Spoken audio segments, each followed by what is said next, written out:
시편 104편 19절에서 35절. 여호와께서 달로 절기를 정하시며 해는 그 지는 때를 알도다.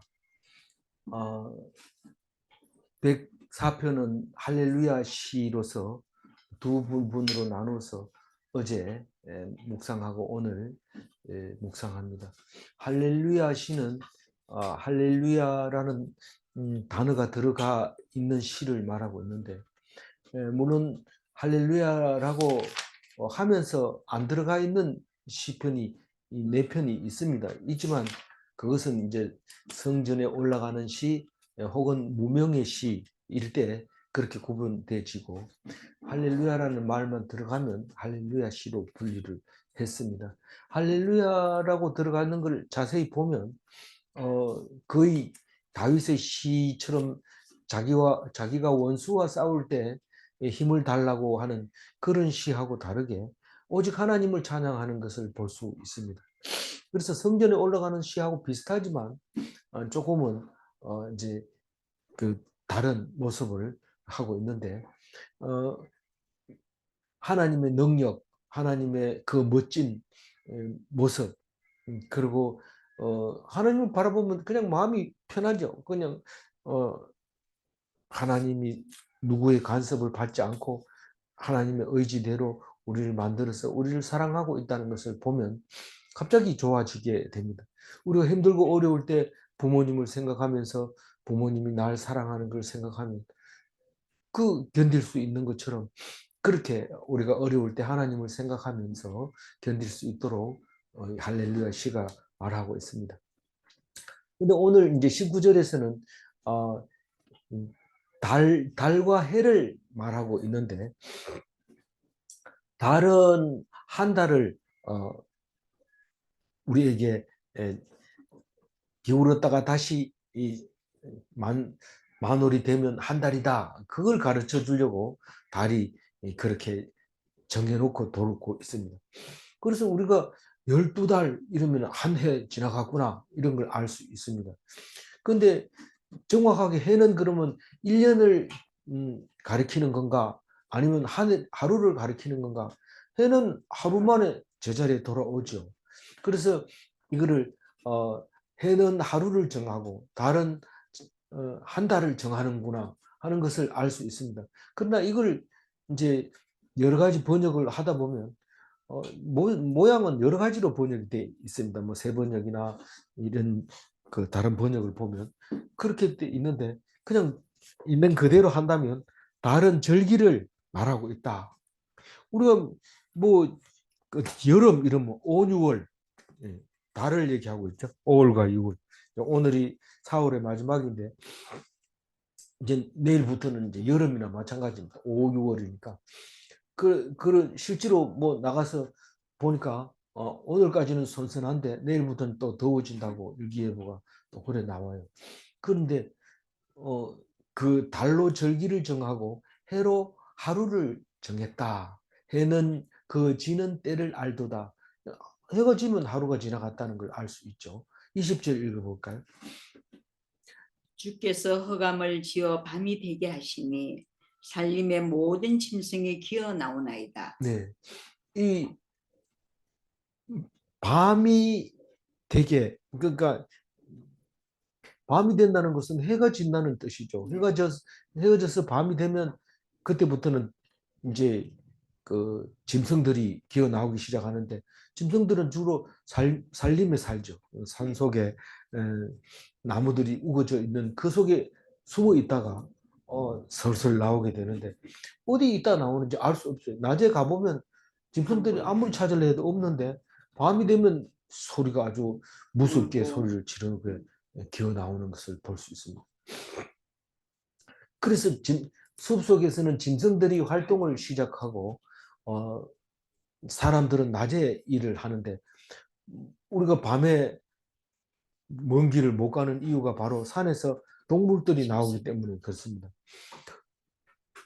저는 뭐 어려서 잘 모르지만 제가 어렸을 때 우리 제일 큰 매형이 이제 그 옆 동네에 살고 있었는데, 그 저갓집에 왔다가 뭐 왜 그렇게 처갓집 자주 왔는지 모르지만 왔다가 갈 때는 집에다가 이제 불을 붙여가지고 이렇게 들고 가다가 어두우면 이렇게 해면 또 밝으면 이렇게 건너가고 이런데 거기서 직선거리로는 뭐 한 1km 됩니다만 걸으면 한 2km 넘을 겁니다. 그래, 도랑을 건너야 가지고 제방을 건너고 이런데 그 갔다 그서 밤에 다니다가 그 짐승 만난 이야기를 하면 무서워서 밖을 못 나갑니다. 그 짐승 이름도 정확하게 얘기 안 합니다. 실제로 뭔지도 모르고요. 그리고 이렇게 다니기 때문에 굉장히 무서운데 그 무서운 얘기를 이렇게 할 때는 이 그림이 그려지죠. 그 밤이 되면 그 짐승이 나옵니다. 낮에는 뭐 그렇게 그 길을 그렇게 다녀도 짐승 때문에 문제가 안 되는데 그렇게 됩니다. 그 21절 보면요. 젊은 사자들은 그들의 먹이를 쫓아 부르짖으며 그들의 먹이를 하나님께 구하다가 이 젊은 사자들이 밤에 어르렁 어르렁 합니다. 그러다가 그, 음, 그 어린 아이들도 사자가 온다 하면 울음을 또 그치는데 뭐 그렇게 호랑이 온다 그러고 사자 온다 이래도 안 울다가 꽃감 줄게 이러니까 딱 그치니까 이게 사자가 호랑이가 밖에서 그 들어보고 내보다 더 센 사람이 있구나 이래가지고 음, 사람한테 물어봤다 그래요. 꽃감이 얼마나 세냐 이런 물어봤는데 그 젊은 사자들이 밤에 이제 먹을 걸 찾기 위해서 어렁어렁 합니다. 근데 실제로 동물왕국을 보면은 그 이 원숭이들이 항상 잘 때는 위에 올라가서 잡니다. 나무 위에 올라가 자는데 죽을 때가 되니까 이 죽으려고 그런 건 아니지만 나이를 먹으니까 귀찮아가지고 나무 위에 안 올라가요. 이게 원숭이가.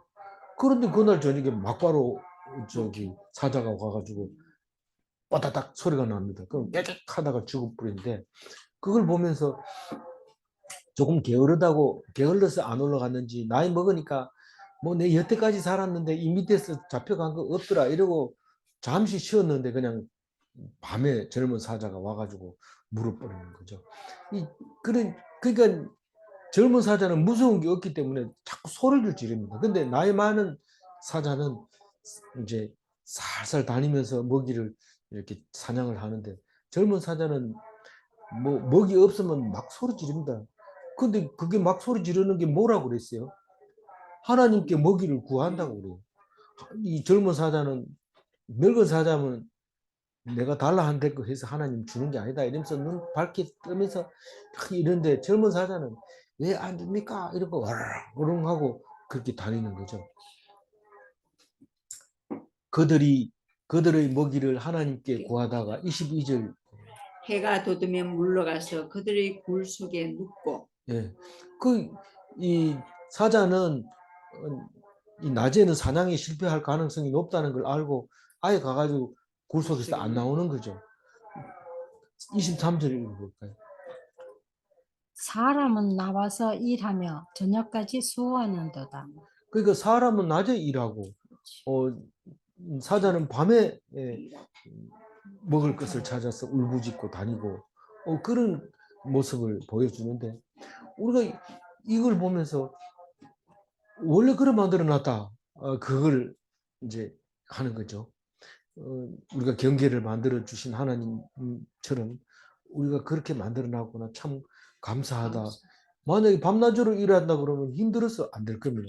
근데 요즘도 의학적으로 밤에 8시간을 자야 치매도 안 걸리고 또 다른 병도 안 걸린다 그럽니다. 뭐 장기에도 다 그렇습니다. 그걸 알고 나면은 안 자면 안 되죠. 이제 밤에 불 켜놓고 뭐 어둡지도 않는데도 자야 되고 그때는 어두워서 잘 수밖에 없는데 그걸 감사해야 됩니다. 근데 우리는 자꾸 그런 생각이 들어요. 우리 젊었을 때 제일 어리석은 말을 한 게 뭐냐면 우리 형수나 우리 누님들이 앉아가지고 아침 먹고 나면 일합니다. 뭔 일을 하나니까 저녁 먹을 준비합니다. 나물 따듬고 뭐 국수 만들고 아침 먹자마자 벌써 그 저녁 준비를 하고 있는데 그걸 하면서 하는 소리가 야 앞으로는 막 밥 안 하고 알약 하나 먹고도 살 수 있는 그런 시대가 온대 뭐 이러면서 이런데 아이고 알약 먹고 니 밥 먹었다 이러고 막 먹어라 이러면은 막 울고 불고 난리가 날 겁니다. 맛있는 게 찾아서 막 돌아다니고 이런 우리가 인간이 하나님이 하라고 해놓은 걸 하면 되는데 그거를 하기 싫어 가지고 그냥 계속 머리를 쓰는데 결국 가는 길은 망하는 길로 가는 거죠. 하나님 주실 때 그걸 그냥 감사하고 있으면 그게 제일 행복이고 그것이 하나님께서 주신 복이라는 것을 알아야 되는데 하나님을 떠나니까 자꾸 엉뚱한 짓을 합니다. 거꾸로 얘기한 거 아닙니까? 엉뚱한 짓을 하니까 하나님 떠나간 거 아닙니까? 그럴 것 같기도 해요. 그렇지만 성경은 그렇게 얘기 안 합니다. 성경은 하나님을 떠나면 망하는 길로 가는 수밖에 없다. 그 얘기를 합니다. 우리 성경 교회 안 나오는 사람들 거의 100%가 일이 바빠가지고 못 나간다 그래요. 자기가 하나님 싫어서 못 나간다 소리 일절 안 합니다. 바빠서 못 나간다 이러는데 나가면 하나님하고 멀어집니다. 그건 멀어질 수밖에 없어요. 근데 열심히 하나님 말씀 들으면 일을 안 해도 된다. 이거를 말씀하시는 것을 딱 들으면 너무도 평화롭죠. 근데 일도 안 하고 교회도 안 나온다면 이게 우울증에 걸리게 됩니다. 이 우울증이 걸릴 수밖에 없게 돼 있어요. 뭔가를 해야 되고 성취욕을 가지고 있어야 되고 성취하고 나서도 또 성취하고 싶어서 그러다가 결국은 엉뚱한 곳으로 가게 되는 그런 일이 생기는데 하나님이 제동을 걸어주고 깨우쳐주고 그러니까 없으면 굶으면 되죠. 뭐 그거보다 더 강력한 게 어디 있어요. 없으면 굶는다 이 생각보다 더 큰 힘은 안 나옵니다. 어디서도 안 나옵니다. 우리가 거래로 우리가 따져 봅시다. 내가 안 주면 내가 굶는다 이런 생각을 가지고 있으면 거래에서 이깁니다. 근데 꼭 받아내야 되겠다 이러면은 여기저기서 문제를 일으켜 가지고 결국은 못 받아내게 만들고 돈통 터지게 만들고 그렇게 하는 거죠. 희한하죠. 희한해. 제가 어제 그저께 이제 월요일 날 음, 음, 학교 가가지고 기도하면서 교수님들이 기도할 때 우리가 우리 학교가 살아남기 위해서는 이런 뼈를 깎는 고통을 겪어야 합니다. 이런데 살아남는 게 아니고 하나님 믿으면 넉넉히 이, 이 살아남게 하신다. 그래 기도하면서 교수들의 마음이 굉장히 편해졌을 거예요. 그게 뭐 논문 하나 더 쓰고 학생 더 데리고 와서 학생 정원 채우고 그런다고 해가지고 그게 살아남는 거 아닙니다. 안 된다고 하면 안 되는 거고 또 인원수가 똑같은데 이 학교가 뺏어가면 저 학교는 학생 없는 거고 그런 건데 결국 하나님 주는 대로 살겠다 이러면 그거 다 살아남는 거지 어떻게. 근데 말씀을 모르니까 기도를 해도 그냥 기도하고 나면 막 답답하고 그냥 있어서는 안 될 것 같고 막 그런 생각이 들죠. 그래서 성경을 읽으면 밥을 안 먹었는데도 넉넉하고 또 일을 안 했는데도 이 성취욕이 생기고 그런 것을 경험하게 됩니다. 24절 읽어볼까요? 여호와여 주께서 하신 일이 어찌 그리 많은지요. 주께서 지혜로 그들을 다 지으셨으니 주께서 지으신 것들이 땅에 가득하나이다. 그러니까 땅에 가득한 모든 것이 하나님의 지혜로 지어졌다는 것을 말하고 있죠. 그래서 그 하나님이 하신 일이 얼마나 많은지 주께서 지혜로 그들을 다 지으셨으니 주께서 지은 것들이 땅에 가득하니이다. 그 말씀을 묵상 안 하면 누가 이런 말을 해주고 학교에서 이런 얘기를 해주겠어요? 누가 친구가 이런 말을 하겠어요? 뭐 소주잔 놔두고 이런 얘기를 하겠어요? 누가 이런 얘기를 하겠어요? 성경 말고는 해준 사람이 없는데 이 말씀을 들으면은요 무슨 비타민 먹은 것보다 더 컨디션이 좋아집니다.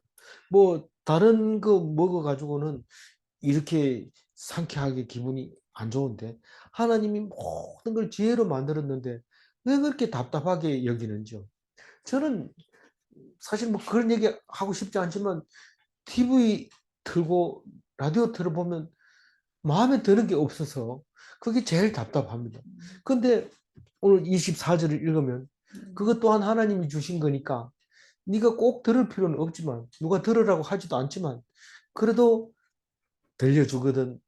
하나님이 하신다. 그렇게 하고 들으라. 사람이 한다고 하면 속이 터져서 못 산다. 그런 말씀을 하시는 것 같아서 하나님 감사합니다. 그러면서 어, 지내게 됩니다. 그래서 우리가 볼 때는 참 어리석게도 만들어놨다. 저런 인간을 왜 만들었을까? 이런데 하나님이 딱 지혜를 주는데 네가 그 사람 때문에 네가 지혜 있다는 소리를 듣는 거야. 이런 소리를 들으니까 내가 지혜 있다고 한 적이 있다고 생각해 본 적이 없는데 그를 통해서 내가 지혜 있구나. 하나님 나를 지혜를 주셨구나 하는 것을 생각하게 되니까 그게 하나님 지혜 말고는 그렇게 해줄 수 있는 방법이 없다는 것을 알게 됩니다. 참 감사한 일이죠. 25절 읽어볼까요?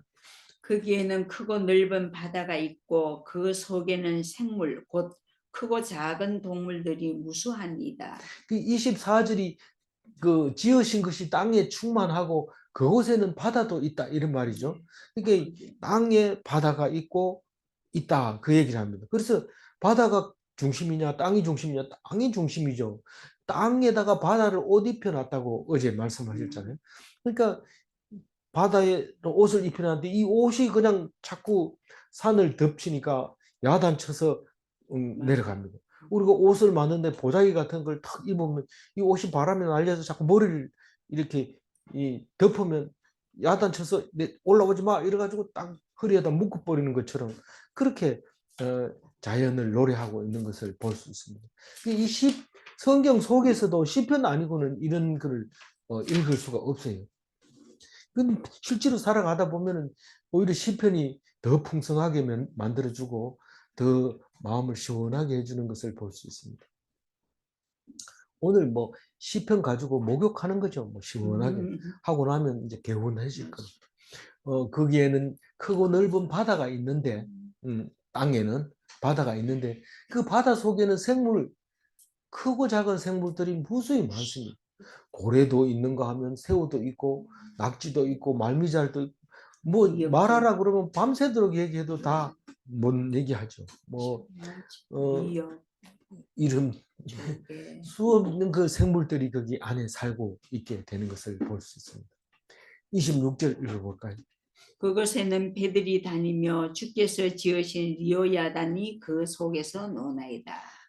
배는 어디로 다니냐? 물로 다니죠. 물로 다니고 배로 바다로 다니고 리오야단을 그 속에서 만들어 놨다. 리오야단은 용이라고도 말하지만 바다의 용이라고도 말하지만 그 리오야단 한번 화가 나면은 태풍을 일으키고 해를 일으키고 쓰나미를 일으킨다고 말하고 있어요. 풍랑을 일으키고. 그래서 그 리오야단이 놀고 있다. 리오야단이 얼마나 잘 노느냐면 철석철석하고 잘 놀고 있다가 성질 나면 태풍을 한 번씩 일으키고 그런 것을 말하고 있죠. 그래서 우리가 말도 안 되는 소리 하지 마라 이러지만 사실 이런 리오야단이라는 것을 생각해내지 않으면 우리는 그게 설명이 안 됩니다. 하나님이 일일이 그렇게 파도 치는 게 아니라 리오야단에게 맡겼다. 그러니까 리오야단이 마음에 안 들면 하나님이 야단치겠지만 그 아니면은 리오야단이 다 그렇게 하고 있다 하는 것을 우리에게 말해줄 때 뭐 동양이나 서양이나 용을 가지고 그렇게 말하는 거예요. 말하다 안 되면 용 이렇게 하고 우리는 뭐 불사조라는 새도 있고 또 봉황이라는 새도 있고 해태라는 동물도 있고 이렇지만 그건 다 한 번도 본 적이 없지만 그게 계속 내려오면서 해태라는 것은 불을 막아주고 재난을 지켜주는 동물이다. 그래가지고 좋다고 그러니까 해태제과가 해태를 상징으로 과자 회사를 만들었잖아요. 그래서 그 아주 오래됐더라고요. 조선시대부터 그 해태를 그 화재 날까봐 해태를 만들어서 꼭 이렇게 사자같이 생긴 그렇게 우스꽝스럽게 생긴 거를 이렇게 돌로 만들어서 새겨놓은 것을 볼 수 있는데 그게 뭐 신앙적으로 안 맞다 이러고 그렇게 하는 게 아니라 그 우리의 정신 속에서는 그런 것들이 있을 수밖에 없습니다. 근데 그거를 인정을 하고 나면 굉장히 편해지는데, 아유, 어떤 권사님은 절 앞에 이렇게 지나가면 막 야단칩니다. 그 뭐 그다 쳐다보고 있냐, 그 왜 그걸로 가느냐 이러면서 막 잡아당기고 하는데, 아니 교회 다니는 사람이 뭘 무서워하냐? 무서워할 게가 뭐가 있느냐? 하나님이 다 만드는 건데 뭔지 보고 알아야지 그 사람들이 참 그야말로 어, 그 사람들을 깨우쳐서 예수께로 인도해 오지. 겁내지 말고 벌벌 떨지 마라 이러면, 그래도 난 싫어 이러면, 안 가면 되죠. 안 가면 되지만 그래 놀랄 필요는 없다. 그 얘기를 하는 거죠. 27절 읽어봅니다. 이것들은 다 주께서 때를 따라 먹을 것을 주시기를 바라나이다. 그게 바다에 있는 거든 땅에 있는 거든지 어디에 있든지 간에 생물은 전부 다 먹을 걸 달라고 합니다. 뭐 아무 때나 먹을 걸 달라 하는 게 아니라 배가 고플 때 먹을 걸 달라 합니다. 그 때를 따라 먹을 걸 달라고 하죠. 그럼 아무리 먹을 거 많아도 배부르면은 번체 많지 합니다. 근데 배고프면 막 목숨 걸고 죽는지 사는지 모르고 대들어서 그걸 먹고 맙니다. 그래서 주께서 때를 따라 먹을 것을 주시기를 바라나이다.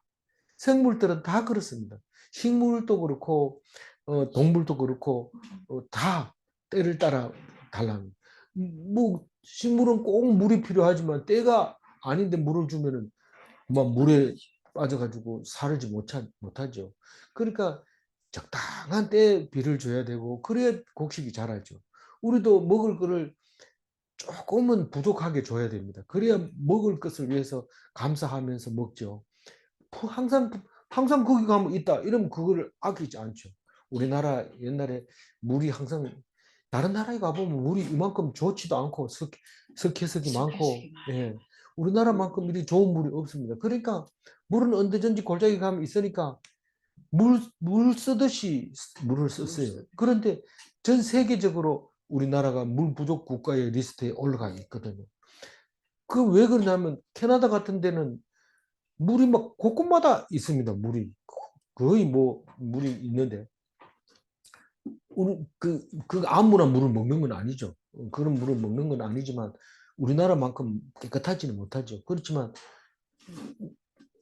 우리나라는 아무리 좋아도 물 쓰듯 하면 물이 모자라는 거죠. 지금은 이제 물값도 굉장히 올라갔지만 저기 유럽에 가니까 물값이 훨씬 더 비싸더라고요. 맥주 값보다가 차라리 맥주 사 먹는 게 더 싸게 칠 수도 있어요.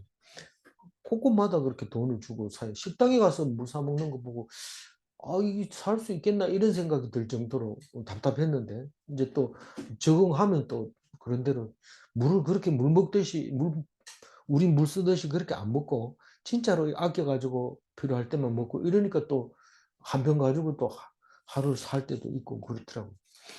어, 애를 따라 주시기를 바랍니다. 하나님께 우리가 생물들이 다 모두 28절 주께서 주신즉 그들이 받으며 주께서 손을 펴신즉 그들이 좋은 것으로 만족하다가 예, 이 하나님이 주면 먹습니다. 근데 안 주면요. 안 주면 그냥 굶다가 시들시들하다가 죽습니다. 근데 왜 안 줘요? 주님이 얼굴을 숨기니까 안 주는 거죠. 근데 안 숨기면 손을 줍니다. 근데 손을 펴신 적 이 말은 항상 이게 하나님의 오른손으로 하실 때 이 좋은 일, 우리에게 승리를 갖다 주고 옳은 일을 하실 때 오른손을 주시는데 뭐 오른손 왼손이 아니라 손을 펴서 딱 줄 때 좋은 것으로 주게 됩니다. 그래서 만족하게 되죠. 하나님도 오늘 우리에게 오른손을 주셨구나. 오른손으로 주셨구나. 그리고 만족하게 되는 거죠. 성경을 읽어본 사람은 표현하는 방법이 조금은 다르죠. 뭐 아주 많이 읽은 사람이 좀 많이 다르지만. 그래서 예수님은 뭐라고 하면 전부 성경에서 나온 말을 하는데 성경을 안 읽어보니까 예수님이 했다 이랬는데 구약 읽어보면은 예수님이 한 게 아니라 예수님이 구약 얘기를 한 거라는 것을 알게 됩니다. 그리고 개혁, 개정, 성경 이런 걸 그냥 보면은 뭐 그 성경에 이러기를 이렇게 해놨는데 성경 어디인지 모릅니다. 근데 새 번역은 거기다가 성경에 이러기를 이러면 성경 어디에 거를 인용했다는 게 다 적어놨습니다. 그 안 적어놔도 그냥 그래 알고 있으면 안 되냐? 그래 알고 있으면 되지만 어디서 했다는 것을 알면은 그 성경을 읽을 때 예수님이 말했다는 것을 생각하면 더 구약 성경이 은혜가 되죠.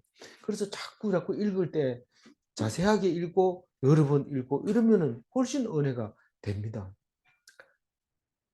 힘들어서 안 읽을래요? 이러면 할 수 없어요. 안 읽어도 돼요. 절대로 강요하면 안 되는 것은 그만큼 이 성경은 은혜가 중심이 돼야 되고 믿음이 중심이 돼야 되기 때문에 그런 겁니다.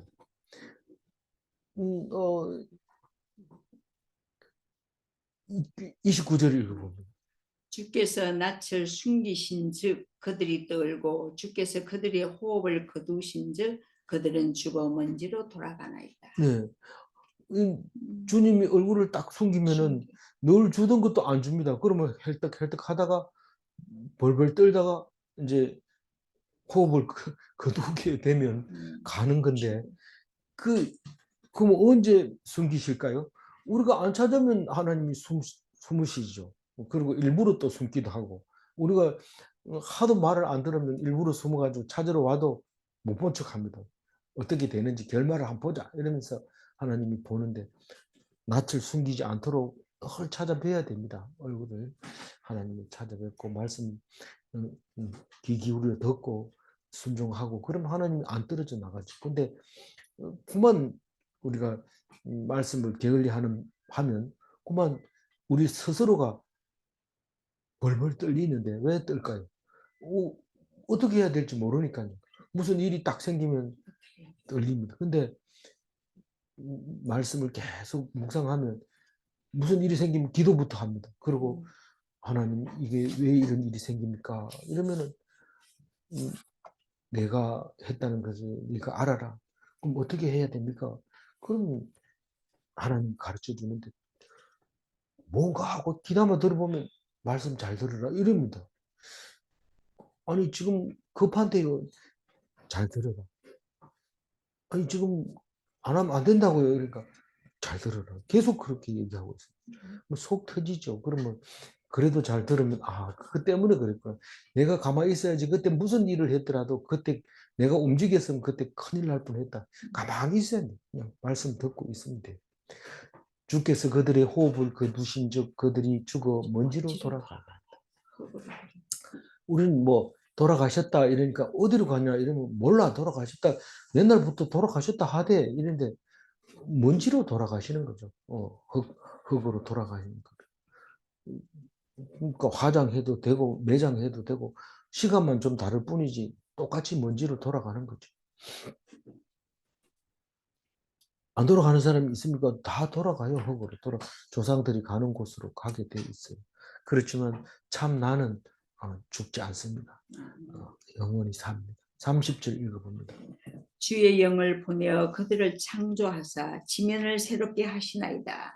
여기서 주의 영이라고 하는 것은 죽지 않는 영, 그걸 말할 수 있어요. 루아흐라고 하는데 창세기에 흙으로 사람을 만들어 놓고 코에다 생기를 불어넣으니까 사람이 됐다 할 때 이 루아흐를 불어넣은 거죠. 그래서 호흡하고 수명이 있는 거, 그게 수명이 있는 것을 생명을 불어주는 것이 주의 영입니다. 그래서 이것은 결국은 하나님의 형상이죠. 하나님 형상은 눈에 보이지 않고 능력은 있어요. 우리 호흡이 얼마나 힘이 있습니까? 호흡이 있으면 힘이 있지만 호흡을 딱 영을 거둬버리면 그러니까 생명을 거둬버리면 힘이 없어지죠. 능력이 없어지죠. 그래서 하나님의 형상이 그와 같은 형상. 보이지 않고 능력이 있는 거. 생명체를 불어넣으니까 이 지면이 전부 날마다 새롭습니다. 오늘 여기서 아기가 나고 여기서 새싹이 나고 저기서 새 동물이 일어나고 계속 새롭게 만들어주는 거죠. 어제 그 사람 어디 갔나? 먼지로 돌아가고 또 이게 새 사람이 누구냐? 새로 태어나고 그래서 늘 지면을 새롭게 해주시는데 그게 주의 영이 보내셔서 그걸 창조해 주셨다. 우리를 흙에서 만들어 주듯이 그렇게 영을 보내서 창조해 주셨다. 그래서 날마다 새롭다. 그래서 우리는 제일 믿는 사람과 안 믿는 사람 차이는 안 믿는 사람은 어제하고 오늘하고 똑같아. 그리고 어제 말씀 들었으니까 오늘 안 들어도 그 말씀 가지고 살 수 있어. 이런데 그게 아니라 생명은 날마다 새로운 생명으로 우리에게 주면서 새롭게 해주시는 거죠.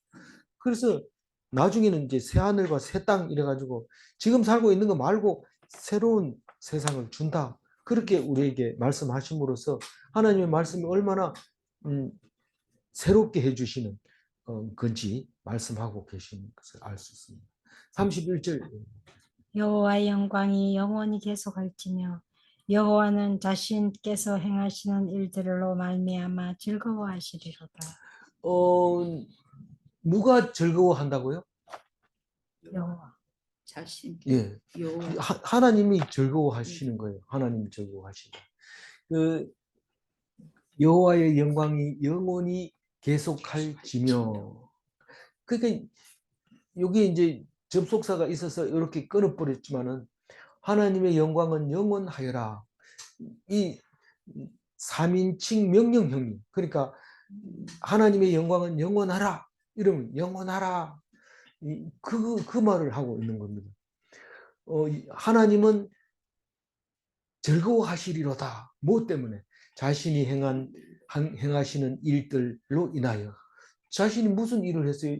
여태까지 이 사람을 창조하셨다. 창조하고 영을 부어 주시고 새롭게 해주시는 그것으로 인해서 늘 즐거워합니다. 우리가 뭐 어떤 일이든지 일은 즐겁게 해줍니다.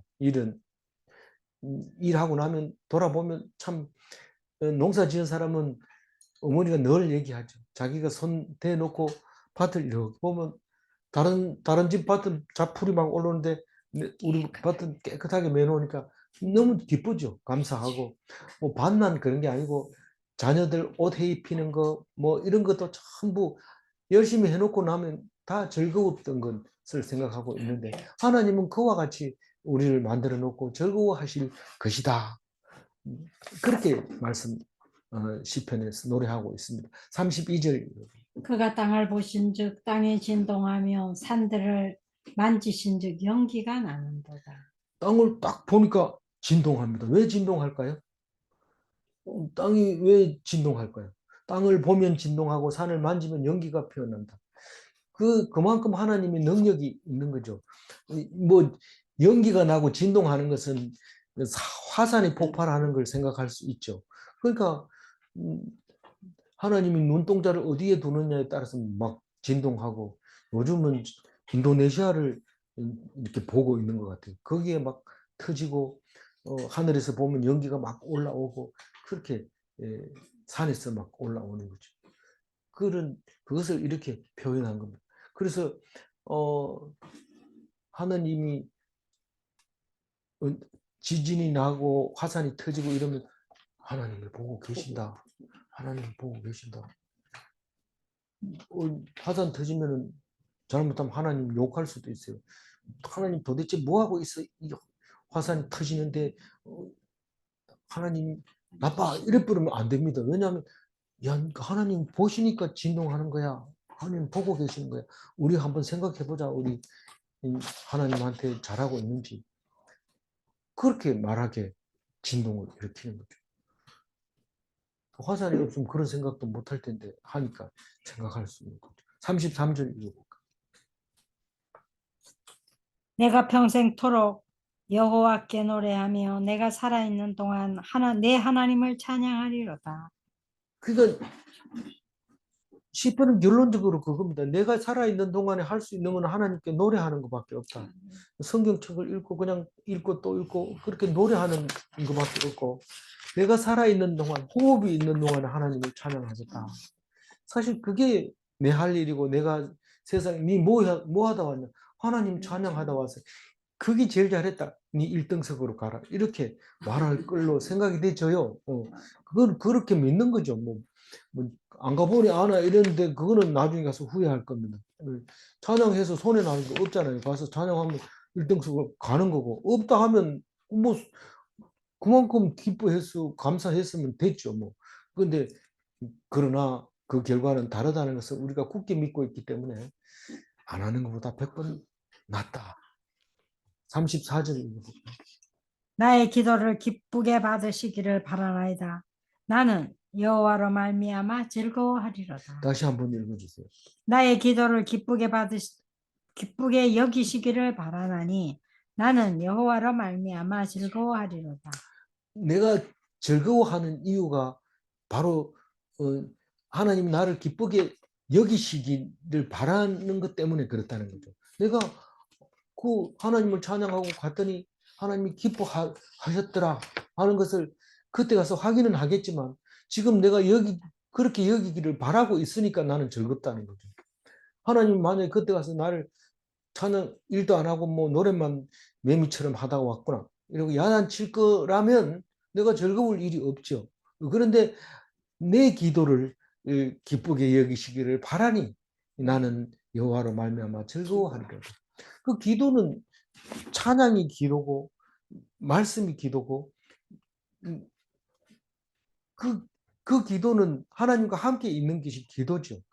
그래서 우리는 그렇게 믿으니까 기쁠 수밖에 없다. 뭐 안 기쁠 수가 없다. 하나님을 만나서 이야기하는 것이고 하나님이 나한테 얘기하는 거고 뭐 호흡하는 것처럼 내뱉고 들어마시고 그렇게 하는 거다. 모르면 말씀이 말하시고 또 내가 의문 나면 질문하는 거고 대답해 주는 거고 그게 기도고 성경 읽는 것이고 묵상하는 거다. 마지막 35절.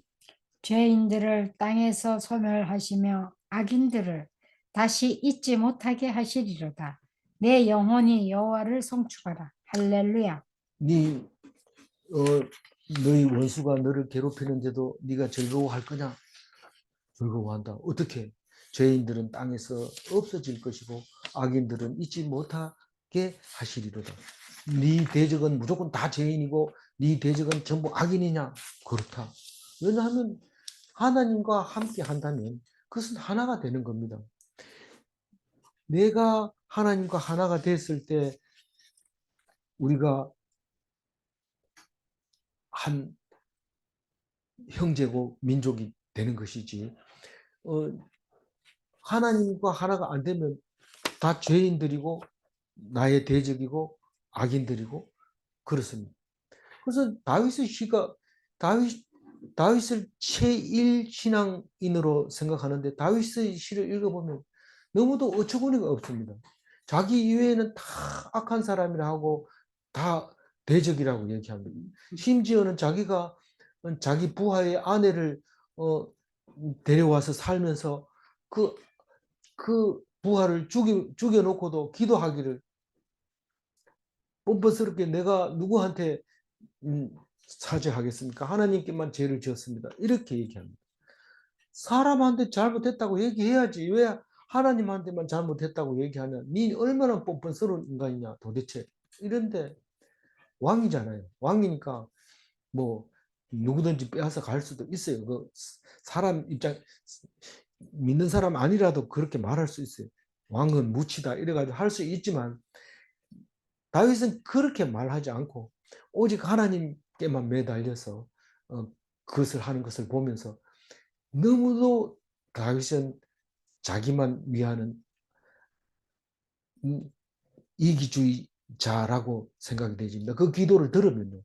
자기한테 조금만 기분 나쁘게 하면 하나님 저 원수를 그냥 놔둘 겁니까? 하나님 원수를 그냥 놔두는 적이 없잖아요. 막 이러면서 따지고 대드는데 그게 이 35절에도 모습이 비슷하죠. 나 외에는 다 죄인들이고 악인들이고 또 실제로 믿지 않는 사람도 그렇게 못된 인간도 자기를 미워하면 그게 죄인이라고 악인이라고 말합니다. 실제로 하나님 앞에서 당당하게 그렇게 말하고 있는 이 시를 보면서 이 내 영혼아 여호와를 송축하라 이 말은 1절에 나와 있던 말입니다. 이 1절과 끝의 절만 내 영혼아 여호와를 송축하라 이렇게 말함으로써 성경은 이게 뭐 쓰다가 말은 거 아니냐, 절대로 처음하고 끝하고 딱 맞춰가지고 맞추면 이 성경은 완성도가 이제 100% 있는 거죠. 그래서 그런 말을 하면서 끝에 가서 할렐루야 이렇게 말합니다. 내 영혼은 참 나는 뭐 거짓말로 여호와를 송축하면 하나님 다 아니까요. 진짜 내 속에 있는 참 나는 하나님께 노래해야 된다. 할렐루야. 그렇게 노래하고 있습니다. 오늘 30절 읽고 마무리를 할게요. 읽어봅니다. 주의 영을 영을 보내어 보내어 그들을 그들을 창조하사 창조하사 지면을 새롭게 하시나이다. 주의 영은 하나님의 형상입니다. 주의 영은 하나님이 주신 생명을 말하는 것입니다. 질문합니다. 땅 위에 하나님이 창조하신 생명체가 가득한가? 땅은 생명으로 인하여 날마다 새로운가? 네, 기도하겠습니다. 하나님 감사합니다. 시편을 통해서 우리 일상에서 말할 수 없는 것을 말씀하게 하시고 우리가 표현하지 못했던 것을 시편에서 표현하게 해주셔서 감사합니다. 시편을 읽을 때마다 우리가 한없는 상상력과 한없는 풍성한 표현법을 가르쳐 주셔서 우리는 사나 죽으나 하나님만 의지하게 하여 주신 것을 감사합니다. 다른 것은 잘 잊어버리지만 시편을 잘 잃어버리지 않도록 노래를 만들어 주셔서 감사합니다. 날마다 이 노래를 부를 수 있는 영광을 허락하여 주옵소서. 날마다 찬송하는 그리스도인이 되게 하여 주실 줄 믿사옵고 감사하며 우리 주 예수 그리스도 이름으로 기도 올리옵나이다. 아멘.